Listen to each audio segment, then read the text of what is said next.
สบายดีเจ้าตัวนี้เราจะมารีวิวสินค้าจริงของเครื่องเฮ็ดแผ่นไอศครีมหรือว่าใส่เฮ็ดขนมทองม้วนได้เนาะเจ้าเนาะตัวนี้เป็นยี่ห้อโซกานีเนาะกำลังไฟ 1,200 วัตต์สินค้าจริงแบบนี้เลยเนาะเจ้าเนาะตัวนี้เนี่ยเป็นตัวปุ่มปรับความแห้งของไฟเนาะเหล็กซูดนี่มันคอยเนาะคอยอันนี้แม็กนี่มันแห้งสุดเนาะลืมบอกว่าตัวนี้เป็นปลั๊กซ่องตานะเจ้าเนาะ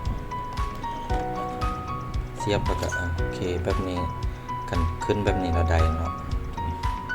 ปรับไฟแห้งไฟคอยยังไงตัวหน้าแบบนี้เลยเนาะเจ้าเนาะเป็นลายสี่เหลี่ยมแบบนี้เนาะโอเคตัวนี้เวลาเราใส่แล้วก็มีแต่ใส่ผ้าออนเมี่ยงจุ่มเสร็จทู่เนาะเพราะมันบ่ติดมออยู่แล้วตัวนี้